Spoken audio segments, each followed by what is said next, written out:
half Malaysian Chinese and Danish. I am a radio DJ as well as a music DJ. I'm a host as well as emceeing, and I'm also a certified extended bar trainer as well as a first time and new mom.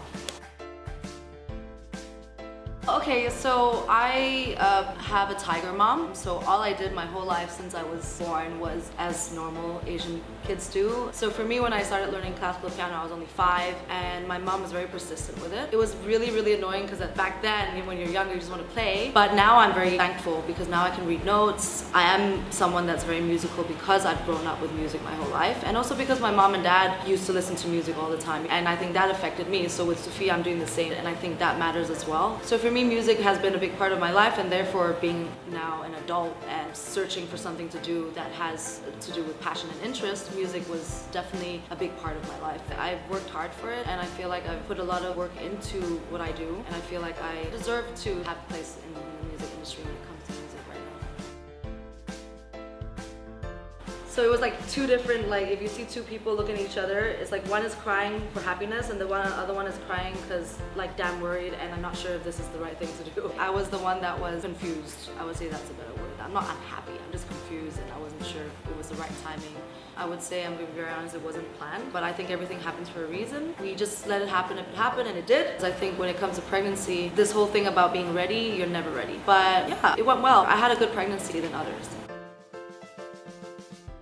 It definitely affected my career. I mean, straight up. And that's also the thing about gender roles. You know, the minute that women get pregnant, bam, you know, they're not able to work. It's like this whole thing that just starts up in men's heads, I think. Like, we're just like incapable because, you know, we have a baby growing, so we don't have enough energy. Even like when I carry stuff, they'd be running to grab it. I'm like, I can still carry my stuff. You know, maybe not carry a massive TV or something. I think for me, being pregnant and then being a DJ and a host that is supposed to be in front of people and, you know, being in front of people and look good, it really did affect it a lot because no one wants a pregnant DJ. Plus, I don't want to be pregnant DJing in a club with smoke all around me. So it's just like, that was also one of my main fears when I found out I was pregnant, was my career. You know, how do I manage my career from now on? And how do I get back into it, you know? And I think it's just, you know, really taken its own course. Being pregnant was, again, like I actually was at that point of my life where I thought to myself, I don't want to get pregnant and I don't even know if I want a child. But it happened and it's the best thing I've ever done. So as much as I'm someone who never like really, I'm not also a kid lover, yeah? I don't really like kids, and I'm not saying it to be rude, but some people are just not kid people, you know, and I'm one of them. I'm not someone who's always my whole life, just like marriage, been someone that's like, oh yeah, I want to get a white dress and I want to children, lots of them running around. Like, I've never been that kind of fantasy mother, wife kind of person. So it's definitely a life-changing decision for me, I would say, to have had Sophia, because I really had to change a lot about the way I think, the way I do things, the way my life is right now, because it's not about just me anymore. There's a lot of things that go through my head. I think I cried at least like 4 times a week. You know, there's a lot of worries. So yeah, there's always all the worries, but what I've learned is there's always a solution and it will sort itself out. I have a very supportive family, so they're all very generous, kind. I mean, my mom is like very, I would say, the typical Chinese Asian mom that's very attentive. I think for me, through my pregnancy, I had a lot of support. And I have 2 very, very, very supportive sisters. That's why I'm saying that I'm very lucky. Like, pregnancy was hard on me when it came to work stuff and whatnot, but other than that, people around me were great. Well, the big change would be her taking over all my time and all my thoughts and all my worries. Yeah, I think the biggest one was that I now understand what people say when they talk about parents' worry and fear. And that's something I feel like is never going to leave me, because every time that something small happens to her, I feel like, oh my god, my world's going to end now. So that feeling I've never had. And that's such, I would say, heavy, but also responsible. Like, the responsibility that comes with it is just, I would say, very life-changing.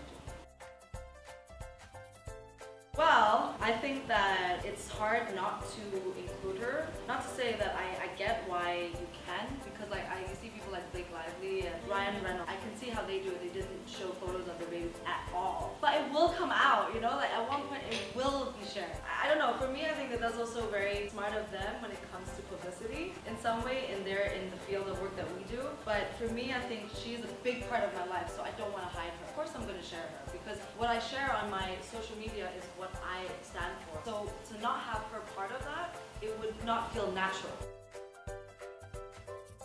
I think it's really just about what comes natural to you. So for me, it comes natural the way I share stuff. I don't overthink what I share. I just post what I'm doing. So, okay, am I with her? Okay, I'm doing this. Like, of course, if I'm doing work stuff, for example, I did promote vacuum cleaner recently, which I really love, but I only promote what I stand for, you know, or of course something that I would personally use. So I need to be able to share with people something that I genuinely also use myself, or what I think is great, because why would I sell something to someone or do something work-wise or use Sophia for something if it's just for money or out of no value, you know? Like, that to me, I don't have like the bad morals to do that. And I also want Sophia to look at me and also have inspiration to do all these things herself, you know, like to be able to look up to me and see, oh, okay, mommy's working, or, you know, like, but I also don't want her to be too much on the phone. So I also try to put my phone away when I'm around her. And it's hard, but you know, you just have to manage it.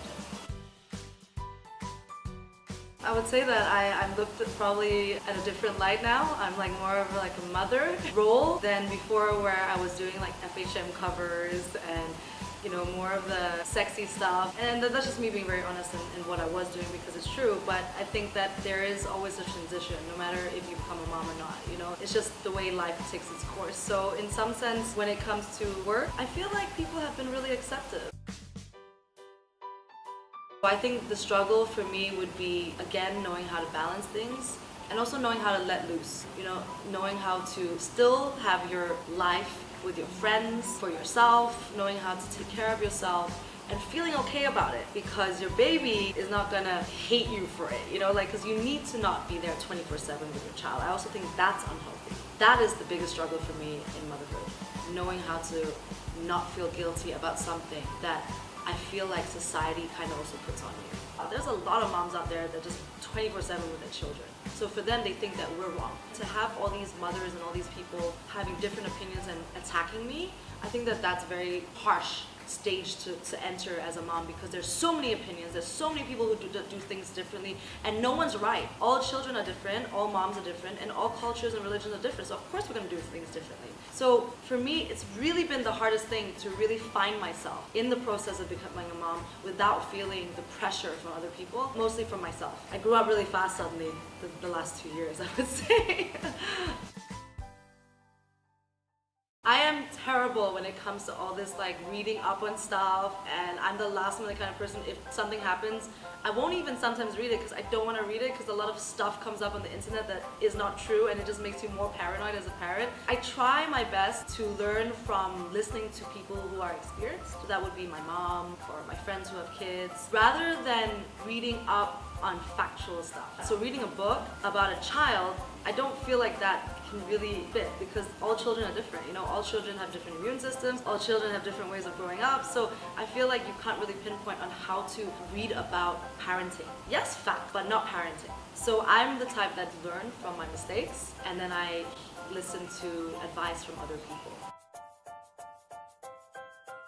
Don't listen to everyone around you, and don't take, I would say, advice from people who tell you what's right from wrong. If you feel this works for you, just an example, breastfeeding, if it doesn't work, don't, because it's so easy to feel defeated. And mothers have hormones all over the place, and we feel less worth because we're suddenly not about us, we're about the kids, so suddenly we're not important. So it's really, really important for you, for new moms, to understand that it's your journey. You know, don't ever let anyone affect you, don't let anyone tell you what you're doing wrong, and, you know, just roll with it.